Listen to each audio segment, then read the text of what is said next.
Hello friends, welcome to my channel movie explainer. आज हम explain करने वाले हैं द नन 2। ये मूवी 2023 में रिलीज हुई थी। मूवी की स्टार्टिंग में हमें एक छोटा बच्चा दिखाया जाता है और वो छोटा बच्चा हमेशा चर्च में फादर की मदद करवाया करता था और वहाँ की जो वो काफ़ी ज़्यादा पावरफुल थे। अब हमें प्रेजेंट डे दिखाते हैं जहाँ पे अब वो छोटा बच्चा एक वाइन लेता है और उसे नीचे चैपल में जा रहा होता है। चैपल यानी कि छोटा सा, और उसी में वो छोटा बच्चा अब वाइन पर जा रहा होता है। तभी उसी चैपल में से कुछ भयानक सी आवाज़ आने लगती है और वो आवाज़ सुन करके वो बच्चा काफ़ी ज़्यादा डर जाता है। जिसके बाद वो अब फादर को बुलाता है और फादर जब यहाँ आते हैं तब वो देखते हैं कि होली वाटर यानी कि ऐसा पानी जिससे कि भूतों को भगाया जा सकता था और उसे किसी भी बीमार आदमी को ठीक किया जा सकता था। तभी वो देखते हैं कि वो होली वाटर काफ़ी तेजी से उबल रहा था और फिर वो पानी भाप बन करके उड़ जाता है। उसके बाद उन्हें अपने सामने एक साया नजर आता है और उसी साये के साथ में एक बहुत भयानक इंसिडेंट भी होता है और वो साया और किसी का नहीं जबकि डीमन नन का था। और वो डीमन नन अब फादर के ऊपर आग लगा देती है और उन्हें जान से मार देती है। और फिर इसी के साथ हमें अब उस पूरी चर्च के ऊपर डीमन नन दिखाई जाती है और उसके बाद एक आदमी हमें वहाँ पे बैग ले जाते हुए दिखाया जाता है। और फिर हमें कुछ दिन बाद का टाइम दिखाते हैं जहाँ पे हमें सिस्टर आयरन को दिखाया जाता है। और सिस्टर आयरन जो एक दूसरी चर्च में रह करके अपना जीवन बिता रही थी, वहीं पे उसे एक लड़की डेबरा भी मिलती है और डेबरा को इस चर्च में उसके फादर ने भेजा था। अब सिस्टर आयरन डेबरा से आकर के बात करती है और उसे बताती है कि मेरे फादर मुझे बिल्कुल पसंद नहीं करते थे और वो मुझे पसंद इसीलिए नहीं करते थे क्योंकि अगर कुछ भी बुरा होने वाला होता है तो मुझे पहले ही पता लग जाता था। तो उसके बाद अब चर्च में जितनी भी सिस्टर्स होती है वो सभी अब डीमन नल के बारे में बात कर रही होती है। इसके बाद अब अगेन से हमारी स्टोरी फ्रांस पे शिफ्ट होती है और वहाँ पे हमें एक हॉस्टल स्कूल दिखाया जाता है जहाँ पे मॉरिस नाम का आदमी काम करता है। और उस स्कूल की प्रिंसिपल एक मैडम होती है और वो मैडम अब मैरिज के ऊपर काफ़ी ज़्यादा गुस्सा करती है और वो मैरिज के ऊपर इसीलिए गुस्सा करती क्योंकि मैडम का एक बेटा था जो इसी स्कूल के चैपल में मर गया था। उसी मैडम अपने होश में नहीं रहती। तब से वो किसी के भी ऊपर फालतू गुस्सा करने लगती है। इसी स्कूल में एक लड़की भी पढ़ती है जिसका नाम सोफी होता है और सोफी की बहुत अच्छी फ्रेंडशिप होती है मैरिज से। और उसी स्कूल में कुछ और लड़कियां होती हैं जो हमेशा सोफी को तंग किया करती थी और मॉरिस जो हमेशा सोफी को बचाता रहता था। लेकिन मॉरिस के अंदर कुछ तो अजीब था क्योंकि वो कुछ अजीब गरीब हरकतें करता रहता था। उसके बाद हमें नेक्स्ट डे का सीन दिखाते हैं और दूसरे स्कूल में एक लड़की कुछ देने आई होती है। तब वो मॉरिस को देखती है और मॉरिस जो अब स्कूल के बाहर बैठ करके कुछ कॉकरोचेस को खा रहा था और वो लड़की मॉरिस को कॉकरोचेस खाते हुए देख करके काफ़ी ज़्यादा डर जाती है। और ये कॉकरोचेस वही थे जिसे स्कूल के प्रिंसिपल ने मॉरिस से साफ करने के लिए कहा होता है। और इसके अंदर से डीमन नन बाहर आती है और वो पास में खड़ी हुई लड़की को जान से मार देती है। और यहाँ हमें पता चलता है कि मॉरिस के अंदर भी एक डीमन नन थी। जिस इंसान को हमने मूवी की स्टार्टिंग में देखा था बैंडे जाते हुए, वो और कोई नहीं जबकि मॉरिस ही। और मॉरिस के अंदर अब वो डीमन नन थी और वो डीमन नन ऐसे ही किसी को नहीं मार रही थी। इसके पीछे एक रीज़न था और इस रीज़न के बारे में हमें मूवी में आगे पता चलेगा। और फिर हमें दूसरी तरफ सिस्टर आयरन को दिखाते हैं और उसे भी अब कुछ अजीबोगरीब ख्याल आ रहे होते हैं। सिस्टर आयरन को अपने सामने मॉरिस दिखता है और मॉरिस जो उससे हेल्प मांग रहा होता है। उसी से फिर उसके पास डीमन नन आती है और वो आयरन को जलाती है और डरने की वजह से तुरंत अब सिस्टर आयरन की आँख खुल जाती है और वो इस सपने से काफ़ी ज़्यादा डर जाती है। अब हमें अगेन वही हॉस्टल स्कूल दिखाया जाता है जहाँ पे अब वो लड़कियाँ अगेन से सोफी के पास आती हैं और वो लोग अब सोफी को उसी चैपल में लेकर के जाती हैं। उस चैपल में मैडम ने किसी का भी जाना बंद कर दिया था और कहीं एक डोर पे बकरी बनी होती है जिसके साथ अब वो लड़कियाँ गेम खेलती हैं और सोफी से कहती है कि तुम उस बकरी के पास जाओ और उसकी आंखों में टॉर्च चला करके देखो। और वो आंखें डीमन की है, अगर तुमने अपना जरा सा भी ध्यान पर से हटाया तो फिर डीमन बाहर आएगी और तुम्हें मार डालेगी। ये सुन करके सोफी सीधी उसे बकरी के पास जाती है। वहीं दूसरी तरफ वो लड़कियाँ चालाकी से सोफी को उसी चैपल में बंद करके निकल जाती है। सोफी उस चैपल में अकेली होती है और वो काफ़ी ज़्यादा डर रही होती है। उसी समय सोफी को अब डीमन नन भी नजर आती है। इसी वजह से सोफी काफ़ी जोरों से चिल्लाने लगती है। उसी समय वहाँ पे अब मॉरिस आ जाता है और वो सोफी को बचा लेता है। वहीं दूसरी तरफ हमें सिस्टर एरिन को दिखाया जाता है। वो और सिस्टर एरिन को फादर ने अपने पास बुलाया होता है। फादर अब सिस्टर एरिन को बताते हैं कि कुछ शहरों में अभी भी नन और पेरिस्ट मारे जा रहे हैं। बताते हैं कि फ्रांस में एक फादर को जला के मार दिया गया है यहाँ पे फादर उसी फादर की बात कर रहे होते हैं जिसे हमने मूवी की स्टार्टिंग में देखा था, और साथ ही वो कहते हैं कि डीमन नन अब वापस आ गई है, वो अभी भी मरी नहीं है, और ये वही डीमन नन है जिसका तुमने पहले भी सामना किया था। तो तुम्हारे अंदर इतनी पावर है कि तुम अभी भी उसे हरा सकती हो। अब सिस्टर अरीन फादर से ये करने के लिए मना करती है और कहती है कि नहीं, अब मैं ये सब नहीं कर सकती हूँ। तब फादर सिस्टर अरीन से कहते हैं कि तुम्हें ये करना ही होगा क्योंकि तुम्हारे अंदर दुनिया और इंसानियत है अब, और तुम्हें दोबारा से इस केस को सही से इन्वेस्टिगेट करना होगा। और अब सारी बातें सुनने के बाद सिस्टर एरिन अपने डर को एक साइड में रखती है और दोबारा से निकल जाती है इस केस को हैंडल करने के लिए। सिस्टर एरिन अब फ्रांस में जाती है और ये फ्रांस की उसी चर्च में जा रही होती है जहाँ पे फादर को जला के मार दिया गया था। अब जिस ट्रेन में सिस्टर एरिन होती है उसी ट्रेन में डेब्रा भी चुपके से आकर के बैठ जाती है, और अब सिस्टर एरिन डेब्रा से कहती है कि तुम्हें ऐसा नहीं करना चाहिए था, तुम्हें चुपके से मेरे साथ नहीं आना चाहिए था। इस चीज़ के बारे में चर्च में किसी को भी पता चला तो फिर तुम्हें चर्च से निकाल दिया जाएगा। तब डेब्रा सिस्टर एरिन से कहती है कि नहीं, ऐसा कुछ नहीं होगा, तुम जानती हो ना कि मेरी मॉम की डेथ भी आग में जल करके हुई थी, लेकिन अभी तक मुझे कोई भी चीज़ें नज़र नहीं आई है। तब सिस्टर एरिन सारी बातें सुनने के बाद अब उससे कहती है कि जब यकीन होता है तो बहुत बड़ी चीज़ें नज़र आने लगती हैं। और अब ये दोनों सीधी फ्रांस के उसी चर्च में पहुंच जाती हैं।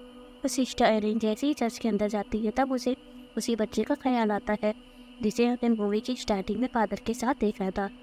और अब सिस्टर एरिन उसी बच्चे के पास आती है और वो बच्चा अब उसी चर्च में खेल रहा होता है। सिस्टर एरिन उस इनके हाथ से ये बारे में पूछ रही होती है। अब वो बच्चा सिस्टर एरिन को बताता है कि हाँ, मैं था उस दिन और मैंने उसी चैपर में एक असाया को भी देखा था। उसी समय सिस्टर एरिन को एक नन भी दिखाई देती है और इन लाइब्रेरी की जो सारी बुकें होती हैं वो सभी अपने आप से पलटने लगती है और वो सब एक डीमन नन का रूप ले लेती है। और वो डीमन नन अब सिस्टर एरिन के पास आती है और उसका गला पकड़ के दबाने लगती है।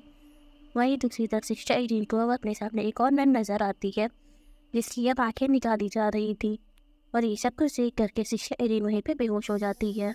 उसी समय अब सिस्टर एरिन के पास डेब्रा आ जाती है और वो अब सिस्टर एरिन को संभाल लेती है। और वहीं दूसरी तरफ हमें अब हॉस्टल स्कूल को दिखाया जाता है जहाँ पे अब अजीब हादसे हो रहे होते हैं। वहीं अब मॉरिस के अंदर बार बार डीमन नन आ रही होती है और इसी वजह से स्कूल के सभी बच्चे काफ़ी ज़्यादा डरे होते हैं। और वहीं दूसरी तरफ सिस्टर एरिन जो हॉस्पिटल में होती है और उसे होश आ जाता है। उसी होश आते ही ये याद आता है कि आखिरी बार डीमन नन से उसे मॉरिस ने ही बचाया था और तब से डीमन नन ने मॉरिस को अपने कब्जे में कर लिया है। अब डेब्रा सिस्टर एरिन के पास आती है और उसे बताती है कि एक बच्चा जो मुझे हॉली क्रॉस का निशान दे करके गया है, और ये बच्चा वही था जिसे अपने मूवी की स्टार्टिंग में देखा था। साथ ही अब डेब्रा के पास हॉली क्रॉस का निशान होता है, उसके ऊपर एक छोटा सा निशान बना हुआ था, और ये निशान लोगों के हॉली क्रॉस पे बना था जो जितने लोग अभी तक मारे गए। और अब इसी निशान के बारे में पता लगाने के लिए ये लोग अब लाइब्रेरी में जाते हैं, और लाइब्रेरी में जाने के बाद उन्हें पता लगता है कि ये एक खानदानी निशान, और ये निशान प्रीस्ट सेंट लुइस के खानदान से जुड़ा हुआ है। और जिस प्रीस्ट नन को सिस्टर एरिन ने अपने ख्यालों में देखा था जिसकी आंखें निकाली जा रही थी, वो सेंट लुइस थी जो एक और वो बहुत ताकतवर चीज़ है जिसको एक जगह पे छुपाया गया है।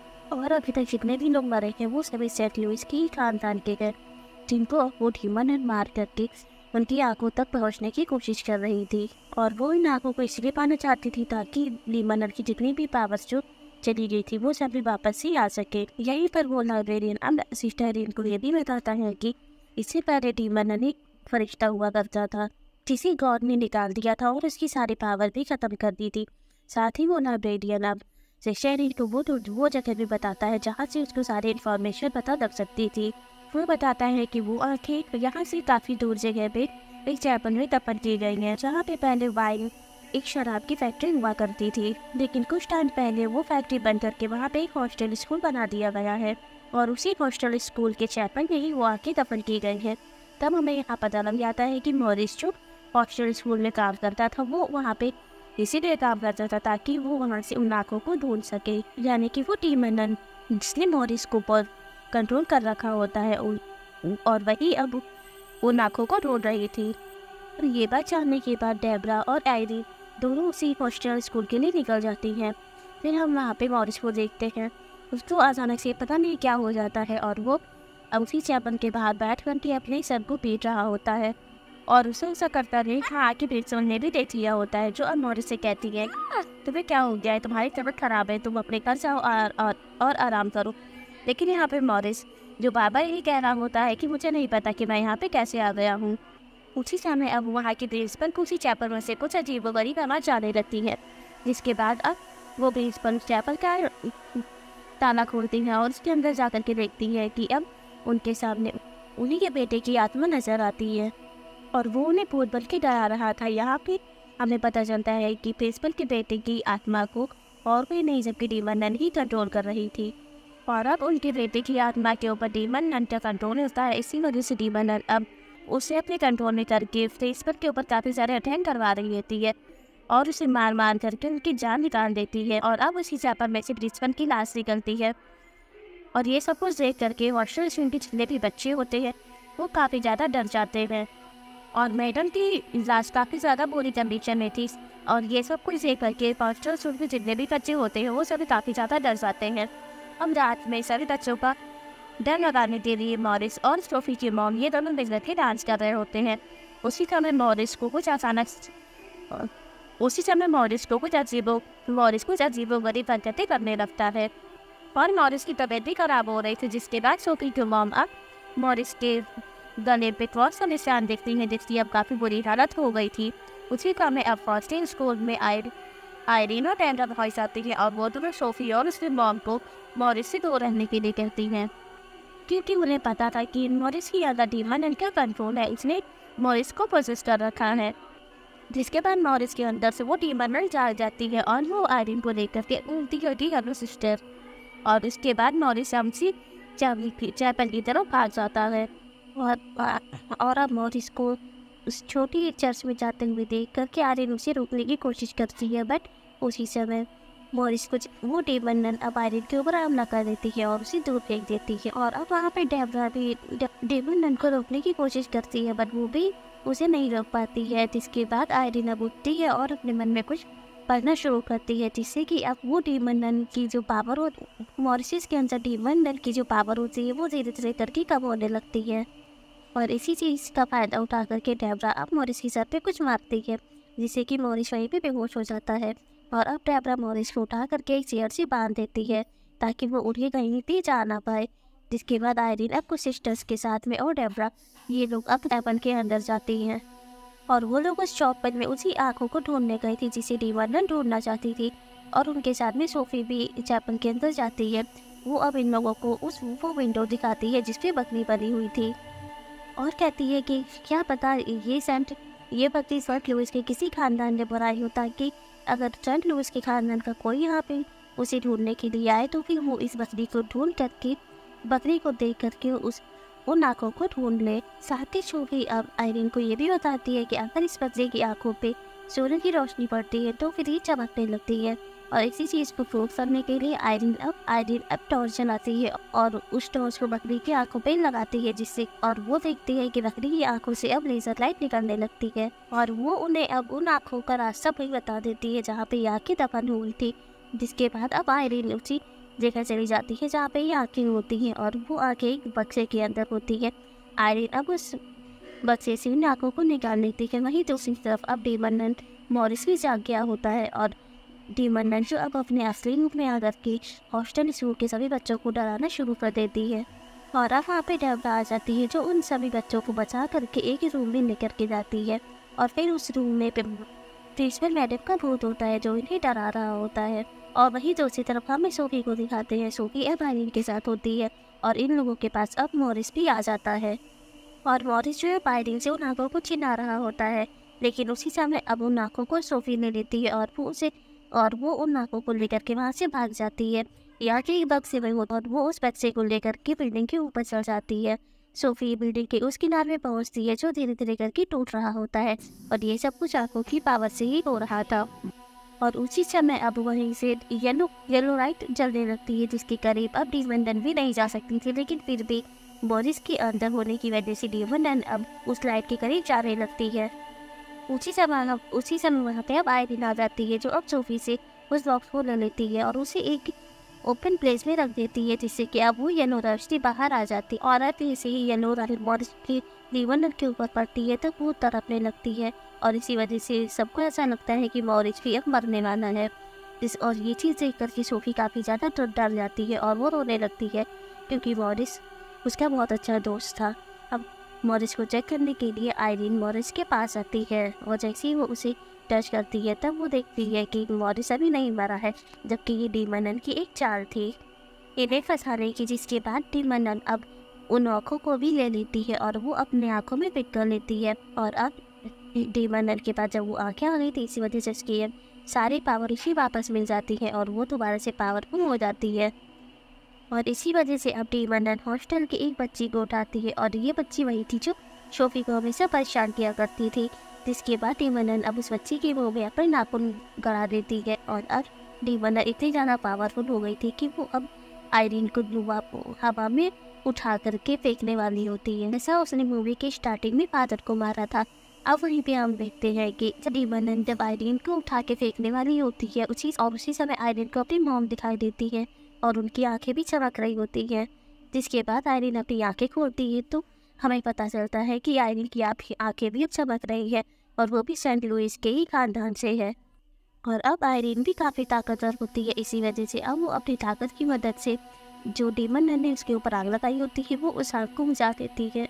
और यहाँ पे हमें ये पता चलता है कि जो भी सेंट लुइस के खानदान से होता है वो पूरी ताकतों को हरा सकता है। और ये सब कुछ देख कर के डीमन को काफ़ी ज़्यादा गुस्सा आता है, इसी वजह से अब वो सोफ़ी को मारने वाली होती है। वहीं अब आयरीन जो अब सभी लोगों से प्रेयर करने के लिए कहती है और वहीं पर आयरीन देखती है कि वाइन भी होती है, जैसा कि उस लाइब्रेरियन ने बताया था कि पहले यहाँ पे वाइन की फैक्ट्री होती और चर्च में वाइन के ऊपर प्रेयर करने पर वाइन जीसस की ब्लड में बदल जाती है।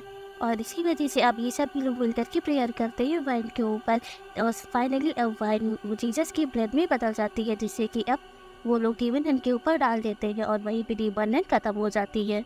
और अब आयरीन ने अपनी ताकत की मदद से डीमन को नष्ट में भेज दिया था। और फिर दूसरी तरफ मॉरिस वो भी अब हमें ठीक होता हुआ दिखाया जाता है।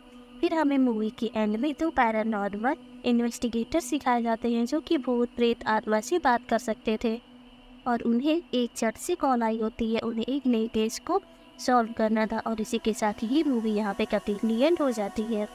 सो गाइस प्लीज़ हमें कमेंट करके बताइएगा कि आपको हमारा रिव्यू कैसा लगा है। अगर मेरा रिव्यू आपको पसंद आए तो प्लीज़ भी वीडियोस को लाइक करिएगा, साथ ही मेरे चैनल को सब्सक्राइब करिएगा। Thank you for watching.